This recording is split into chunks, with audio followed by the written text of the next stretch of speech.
Hi, good evening. So, gusto ko lang i-share sa inyo yung mga nakuha na natin ngayon ng scrap. So, today is November 13. Yung per gram po natin na nakuha kaninang morning is 5,500. Yung kuha ko dun sa scrap, yung mga item na mga jewelry na hindi nagagamit. So, pakita ko sa inyo kung ano yung mga yun. Para at least magkaroon kayo ng idea kung pwede ba yung sa inyo.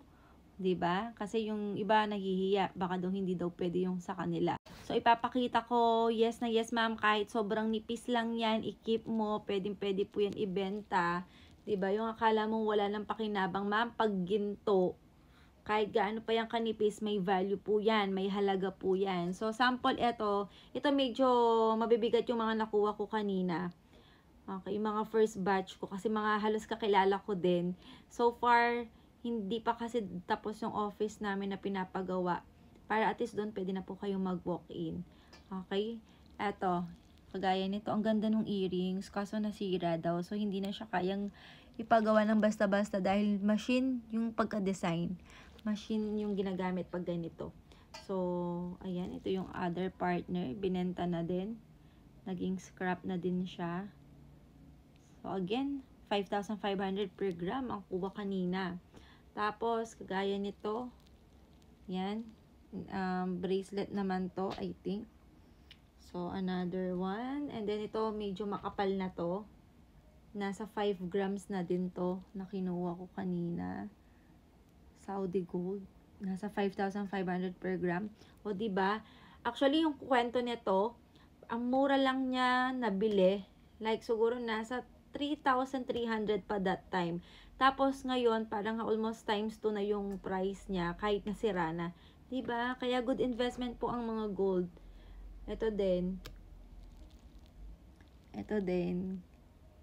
Napatid din siya. Hindi na siya pinagawa kasi kikita na daw siya. Kikita na daw si madam. Tapos ito white gold. Yan, ito din, halos pwede pa naman siya kasi hindi naman talaga totally sira yung lock and all niya. Ito lang yung pinakadulo lang niya. Pero carry white gold naman to na rope chain. Pero ayaw na din ni madam. Gusto niya ibenta na din sa atin kasi nga ang taas ng kuha natin. And then, meron pa dito, yung iba hindi pa ako tapos kasi yung iba dinrap na lang niya sa akin. Dinrap na lang nila sa akin sa office. So, hindi pa tayo tapos mag-check. Tapos ito din na teardrop, nasa 1.5 grams din po ito pero na-dent siya. So ibebenta na din ni madam. Kumita pa din daw talaga siya. Kaya 'di ba, good na good mag-invest habang hindi pa huli yung lahat kasi tumataas pa yung gold. Grabe. So yung iba, bukas ko na siya ipapakita. Madami-dami pa dito na i-check natin. So, ayun lang, para lang at least masilip ninyo na yes po, ongoing na po tayo na kumuha ng mga scrap gold.